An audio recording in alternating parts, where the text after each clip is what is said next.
जय हिंद साथियों, स्वागत है आपका हमारे YouTube चैनल में। दोस्तों, आज की इस वीडियो में हम अलंकार को पढ़ने वाले हैं। अलंकार आपने देखे होंगे कि अलंकार पूछ लिया जाता है, एक दोहा आपको दिया जाता है, एक पंक्ति आपको दी जाती है जिसमें आपसे पूछा जाता है कि इसमें कौन सा अलंकार है, बताइए।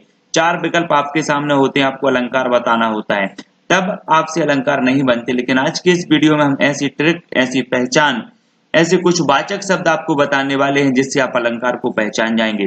कोई भी कंपटीशन एग्जाम हो जिसमें हिंदी पूछी जाती है, उसमें अलंकार जरूर पूछे जाते हैं। इससे पहले हमने दोस्तों छंद का वीडियो आप तक प्रेषित किया है। छंद समझ में नहीं आते, छंद अभी तक किसी को समझ में नहीं आया हो, तो आप छंद का वीडियो जरूर देखें। एक बार आप छंद पढ़ेंगे कभी आप भूल नहीं सकते। उसी प्रकार से आज अलंकार जो हम पढ़ने वाले हैं वो भी आप नहीं भूलेंगे। दोस्तों, एक और शिकायत रहती है स्टूडेंट की कि सर इन्फॉर्मेशन नहीं मिलती, तो इन्फॉर्मेशन के लिए आपको बेल आइकन को दबाना होगा। दोस्तों, आपको सब्सक्राइब करना होगा और वीडियो को लाइक और शेयर जरूर करना है। स्टार्ट करते हैं आज का ये वीडियो भ्रांतिमान अलंकार से। भ्रांतिमान अलंकार की एक ट्रिक है, कुछ वाचक शब्द हैं जिसे आपको याद करना है, जिसे आपको समझना है। भ्रम, भ्रांति, जानकर, मानकर, समझकर, जातिमानी आदि शब्द आते हैं। जब भ्रांतिमान अलंकार की जब भी बात होगी तो इसमें जो भी पंक्ति आपको दी होगी, जो भी दोहा आपको दिया होगा, उसमें भ्रम, भ्रांति, जानकर, मानकर, समझकर, जाति, मानी, ये शब्द आएंगे। तो ये शब्द आपको थोड़ा सा याद रख लेना है कि जानकर, मानकर, समझकर। तो भ्रांतिमान अलंकार में जो हो जाता है वो भ्रम पक्का हो जाता है। सबसे पहले हम आपको थोड़ी सी पहचान बताएंगे, उसके बाद उदाहरण के माध्यम से आपको सारे के सारे अलंकार हम समझा देंगे। ठीक है, तो यहाँ पर ये ट्रिक है, ये पहचान है, ये आपको याद रखनी है भ्रांतिमान अलंकार की। भ्रांतिमान अलंकार में क्या होता है कि भ्रम पक्का हो जाता है और संदेह अलंकार में संदेह बना रहता है। इसके भी कुछ वाचक शब्द हैं, कुछ ट्रिक है कि धऊ, धऊ, कई धो, की, या, अथवा आदि शब्द इसमें आएंगे तो क्या हो जाएगा, संदेह अलंकार होगा।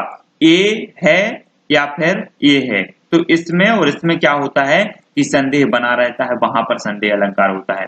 ठीक है, बात करते हैं दोस्तों अनुप्रास अलंकार की। अनुप्रास अलंकार आपको पता होगा कि बार बार एक ही अक्षर की आवृत्ति हो तो वहां पर अनुप्रास अलंकार हो जाता है। ठीक है, तो आपको सभी को पता है बार बार आवृत्ति होती है किसी शब्द की, किसी अक्षर की, तो क्या होता है कि वहां पर अनुप्रास अलंकार हो जाता है। ये इसकी एक पहचान होती है। यमक अलंकार की बात करें तो एक ही शब्द बार बार आए लेकिन हर बार इसका अर्थ अलग हो तो वहां पर क्या होता है, यमक अलंकार होता है। इसको हम विस्तृत भी समझेंगे, यमक अलंकार हो चाहे अनुप्रास हो, सभी को विस्तृत हम समझेंगे। रूपक अलंकार की बात करें तो इसमें योजक चिन्ह आता है, सबसे पहले योजक चिन्ह आता है, लेकिन योजक चिन्ह पर ही डिपेंड हमें नहीं रहना है क्योंकि योजक चिन्ह अन्य अलंकारों में भी आ जाता है। योजक चिन्ह तो आता ही है, लेकिन जहां उपमेय को उपमान मान लिया जाए वो भी निषेध रहित तो होना चाहिए। उपमेय को उपमान अगर मान लिया जाता है तो वहां पर क्या होता है, रूपक अलंकार हो जाता है। याद रख लेना है आपको, उपमेय को उपमान मान लिया जाए। और अपनहूति अलंकार सेम इसके उल्टा होता है, जहां पर उपमेय को उपमान मान लिया जाए लेकिन कैसा होता है, निषेध सहित। यहाँ निषेध रहित होता है और यहाँ निषेध सहित होता, मतलब इसमें निषेध सहित होना चाहिए। ठीक है, यहाँ पर अगर बात होगी कि मुख चंद्र है ना, ठीक है, इस प्रकार से अभी हम इसको समझाएंगे पूरा।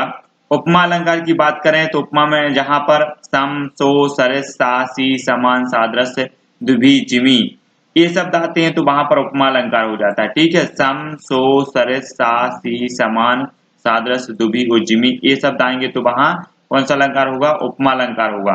वाचक शब्द आए वहां उपमा अलंकार हो जाता है। बात करें उत्प्रेक्ष अलंकार की, उत्प्रेक्ष अलंकार की जो ट्रिक है, जनहु, मनहु, मानो, जानो, जनु इव आदि शब्द आए तो वहां पर कौन सा होगा, उत्प्रेक्ष अलंकार होगा। ठीक है, ये चीज आपको याद रखनी है।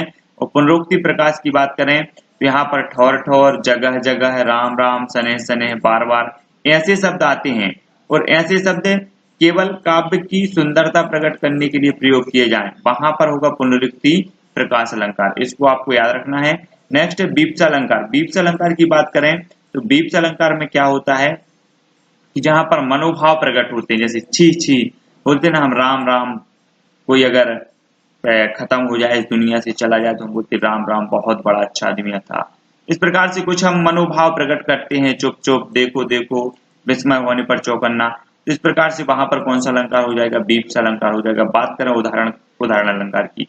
जहां पर ऐसे, ज्यों, जैसे आदि शब्द आते हैं, जैसे हम बोलते हैं ना कि राम का रूप निहारत जानकी, जैसे अगर ऐसे अगर कोई समझाने की बात आए तो वहां पर क्या होगा, उदाहरण अलंकार हो जाएगा। अब दोस्तों हम देखते हैं इसका विस्तृत वर्णन।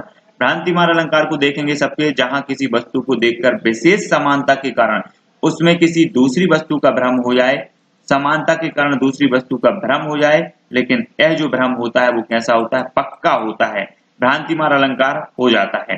भ्रम भ्रांति जानकर, जान मानकर, समझकर, जाति मानी आदि शब्द इसमें आते हैं। तो उदाहरण इसका अगर हम देखें तो जान श्याम को घनश्याम, नाच उठे बनमोर, मतलब श्याम को घनश्याम जान लिया तो नाच उठे बनमोर। इनको जान लिया मतलब पक्का हो गया भ्रम की ए तो ए ही है। जैसे मान के चलो कि यहाँ पर इमली दिया है और हमने इसे क्या मान लिया, आम मान लिया कि ये तो आम ही है, मतलब भ्रम जो है वो पक्का हो गया। तो भ्रम जहां पर पक्का हो जाए वहां पर क्या होता है, भ्रांतिमान अलंकार होता है। यहाँ पर संदेह अलंकार और भ्रांतिमान में यही अंतर होता है कि संदेह में संदेह लास्ट तक बना रहता है कि यह इमली है या फिर आम है, ये लास्ट तक संदेह बना रहेगा, ये इमली है या अथवा की धौ धौ ये शब्द आएंगे बीच में कि आम है या इमली है, नारी बीच सारी है या सारी बीच नारी है। ठीक है, संदेह बना है। जहां किसी वस्तु को देखने पर संशय की स्थिति बनी रहती है, निश्चित ना हो, वहां संदेह अलंकार होता है। और भ्रांतिमान में निश्चित हो जाती है कि ये तो इमली नहीं आम ही है, निश्चित हो जाता है भ्रांतिमान में, इसमें संदेह बना रहता है। ब्रह है या अखंड संयोग साप है या यह है वरदान, तो या शब्द आ रहा है यहाँ पर, यह वाचक शब्द है, हमने यहाँ पर या पढ़ा था कि या जहां पर आए है ना, और संदेह की स्थिति में आए तो वहां पर क्या होगा, संदेह अलंकार होगा। तो ये कुछ वाचक शब्द हैं, आपको थोड़ा सा याद रख लेना है। और अनुप्रास अलंकार, जहां एक या एक से अधिक वर्णों की आवृत्ति हो वहां पर अनुप्रास अलंकार होता है कि बार बार एक ही अक्षर की आवृत्ति हो रही, जैसे रघुपति, राघव, राजा, राम। यहाँ पर रा जो शब्द है इसकी बार बार आवृत्ति हो रही है, वहां पर कौन सा अलंकार हो जाएगा, अनुप्रास अलंकार हो जाएगा। सबसे सरल अनुप्रास अलंकार है, सभी को पता है। यमक अलंकार की बात करें तो जहां पर शब्दों की पुनरावृत्ति हो तथा उस शब्द का हर बार अर्थ भिन्न हो वहां यमक अलंकार होता है। जैसे की बात करें, एक ही शब्द बार बार आए लेकिन हर बार क्या है, अर्थ भिन्न हो। काली घटा का घमंड घटा, अब देखना ये घटा घटा है तो घटा घटा आपको शब्द एक सा लग रहा है, लेकिन यहाँ पर काली घटा है, यहाँ घमंड घटने की बात हो रही है। तो यहाँ पर जो दोनों शब्द हैं है ना, इनके अर्थ अलग अलग हैं। शब्द तो आपको एक सा लग रहा है कि एक ही है, लेकिन यहाँ पर जो इसका प्रयोग हुआ है वो अलग अलग अर्थों में प्रयोग हुआ है। तो वहां पर यमक अलंकार होता है।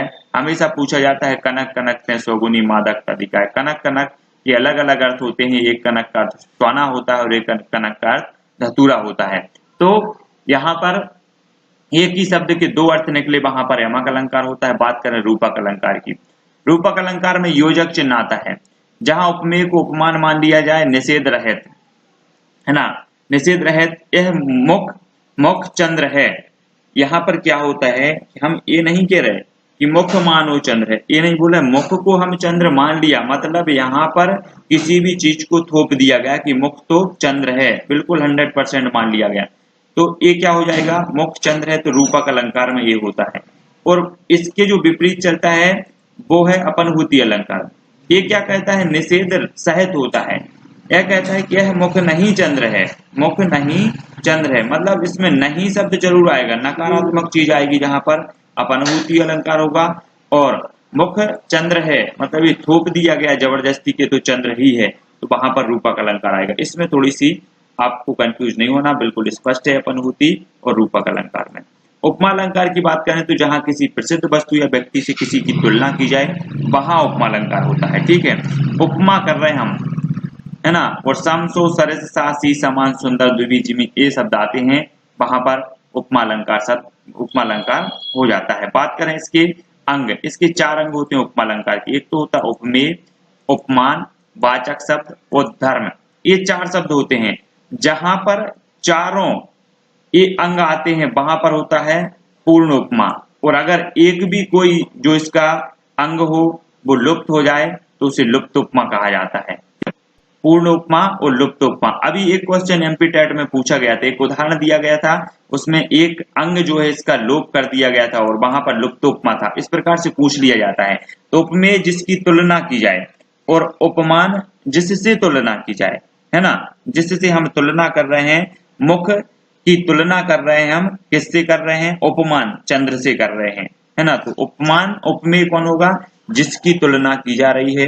मुख की तुलना की जा रही है काय से, चंद्र से, तो चंद्र क्या होगा, उपमान होगा, और मुख क्या होगा, उपमेय होगा। याद रख लेना है आपको उपमेय, उपमेय और उपमान को, है ना। और वाचक शब्द इसमें क्या है, सम सो सरस सा, ये जो बताए वो वाचक शब्द हैं। धर्म होगा जिस गुण धर्म के कारण इसमें समानता बताई जाती है, वो क्या होगा, धर्म होगा। तो यहाँ पर उत्तर, यहाँ पर एक उदाहरण दिया है कि राधा रति के समान सुंदर है। राधा जो है वो काय के समान सुंदर है, तो राधा उपमेय यहाँ पर हो जाएगी, रति यहाँ पर क्या हो जाएगी, उपमान हो जाएगा, और समान, समान क्या हो जाएगा यहाँ पर, सम सो सरस, ये सब वाचक शब्द हो जाएंगे। और सुंदर ये क्या है, धर्म है, ठीक है। तो ये धर्म है, मतलब यहाँ पर चारों अंग आ रहे हैं, तो यहाँ पर कौन सा अलंकार होगा, पूर्ण उपमा अलंकार होगा, ठीक है। और यहाँ पर आधा की राधा रति के समान है। सुंदर अगर अलग कर दिया जाता तो क्या होता, यहाँ पर लुप्त उपमा हो जाती, क्योंकि इसके एक अंग का लोप हो जाएगा, तो वहां पर लुप्त उपमा हो जाता। इस चीज को आपको याद रखनी है। यहाँ से क्वेश्चन इस प्रकार से बन जाते हैं। उत्प्रेक्ष अलंकार की बात करें तो जहां उपमेय में उपमान की संभावना व्यक्त की जाए, वहां उत्प्रेक्ष अलंकार, उपमेय में उपमान की संभावना व्यक्त की जा रही है। क्या की जा रही है, संभावना यहाँ पर व्यक्त की जा रही है। और हमने रूपक अलंकार में क्या पढ़ा था कि मुख चंद्र है, वहां संभावना नहीं, वो तो चंद्र है ही, और यहाँ पर संभावना व्यक्त की जाएगी कि मुख मानो चंद्र है, मुख जानो चंद्र है ना। यहाँ पर संभावना व्यक्त की जाएगी, अभी संभावना है कि ये चंद्र है ना।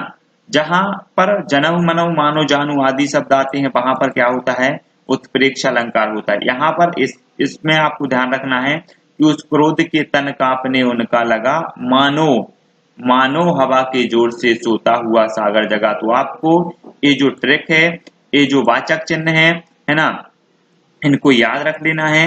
यही आपको बड़े बड़े जब दोहा आपको दिए जाते हैं, पंक्तियां आपको दी जाती हैं, यही काम में आएंगी कि मुख मानो चंद्र है ना, मुख मानो चंद्र है, या फिर मानो हवा के जोर से सोता हुआ सागर जगा। तो ये मानव जानव मानो जानो जनु आदि शब्द आएंगे, तो वहां पर उत्प्रेक्ष अलंकार हो जाएगा। थोड़ा सा आपको अध्ययन करना है अच्छे से, एक बार में आपका क्लियर हो जाएगा पूरे के पूरे अलंकार। पुनरुक्ति प्रकाश अलंकार की बात करें तो जहां एक ही शब्द की आवृत्ति बार बार हो, यह आवृत्ति केवल काव्य में सुंदरता प्रकट करने के लिए की जाए, वहां पुनरुक्ति प्रकाश अलंकार होता है। बात करें इसकी ट्रिक की, ठोर ठोर, जगह जगह, राम राम, सने सने, बार बार, ये जो है काव्य की सुंदरता प्रकट करने के लिए इसका प्रयोग किया जाता है। और यहाँ पर बात करें, ठोर ठोर बेहार करती सुंदर सुरनारियां, सुंदरी सुरनारियां, इस प्रकार से भी है। तो ठोर ठोर ये क्या है, काव्य की शोभा बढ़ाने वाले कुछ तत्व हैं, जिनमें पुनरुक्ति प्रकाश अलंकार हो जाता है। ये चीज आपको ध्यान रखनी है, इन शब्दों को याद रखने हैं। बीप्स अलंकार की बात करें तो मनोभाव को व्यक्त करने के लिए बीप्स अलंकार का प्रयोग होता है। जी हाँ दोस्तों, जहां पर छी छी, राम राम, चुप चुप, देखो देखो, हमारे ये मनोभाव प्रकट होते हैं इनसे, है ना। अपन बोलते हैं ना, छी छी कितना गंदा रास्ता है, ऐसे बोलते हैं। तो क्या है कि हमारे मनोभाव प्रकट होते हैं इनसे, और इस प्रकार के अगर शब्द आते हैं किसी भी पंक्ति में, किसी भी दोहा में, तो वहां पर बीप्स अलंकार हो जाता है। ये चीज आपको याद रखनी है। अगला देखें, अगला बात करें उदाहरण अलंकार की। उदाहरण अलंकार में जहां कोई साधारण बात कहकर उसकी किसी विशेष बात से समानता बताई जाए, वहां पर उदाहरण अलंकार होता है। बात करें इसके उदाहरण की तो नीकी पे फीकी लगे बिना अवसर की बात, और जैसे वर्णत युद्ध में रस श्रृंगार न सुहात, है ना, इसका उदाहरण है ये। यहाँ पर जैसे शब्द आ रहा है, नीकी पे फीकी लगे बिना अवसर की बात, जैसे वर्णत युद्ध में रस श्रृंगार न सुहात। यहाँ पर जैसे शब्द आता है, मतलब यहाँ पर उदाहरण द्वारा यहाँ पर समझाया गया है, तो क्या हो जाएगा, उदाहरण अलंकार यहाँ पर हो जाएगा। दोस्तों यहाँ पर हमने 11 अलंकार पढ़े। 11 अलंकार को आपको एक पहचान बताई कि अलंकारों को हमें कैसे पहचाना। आपको सिर्फ एक पंक्ति दी जाएगी, जैसे ये पंक्ति दी गई, ये दोहा दिया गया, आपको बोला जाएगा कि इसमें बताइए कौन सा अलंकार है। आपके 4 विकल्प आपके सामने होंगे।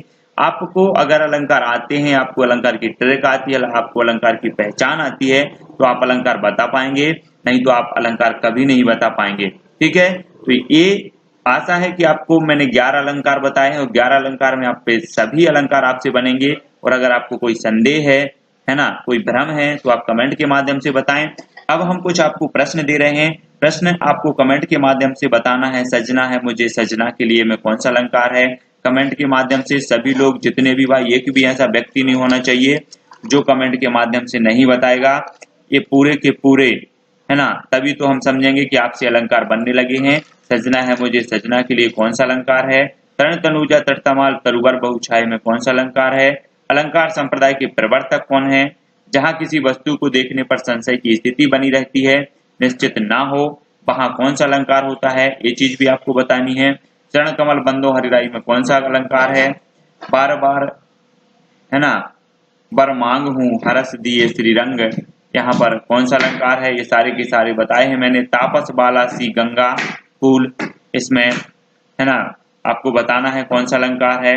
हा हा इन्हें रोकने को टोकने लगावे तुम, यहाँ पर कौन सा अलंकार है। केशव का सिंह दहाड़ उठा मानो पहाड़ चिमाड़ उठा में अलंकार है। एक लड़की को देखा तो ऐसा लगा जैसे, एक आपने गाना सुना होगा, ये गाना भी मैंने यहाँ दे दिया है। इस गाने में बताना है आपको कौन सा अलंकार है। और दोस्तों, ये 10 प्रश्नों के उत्तर आपको देना है। जिन्होंने भी पूरा वीडियो देखा उनके लिए बहुत बहुत धन्यवाद, और जिनने देखा है उन पर अलंकार तो जरूर बनेंगे। और एक भी ऐसा व्यक्ति नहीं होना चाहिए जिन्होंने पूरा वीडियो देखा और इन 10 जो प्रश्न हैं इनके कमेंट में आपने नहीं लिखा। अगर आप लिखते हैं दोस्तों कमेंट में, निश्चित ही आपका जो आपने पढ़ा है वो पक्का हो जाता है। तो आप जरूर लिखें और चैनल को सब्सक्राइब करें, बेल आइकन को दबाएं, वीडियो को ज्यादा से ज्यादा लाइक और शेयर करें। आज के लिए बस इतना ही। जय हिंद।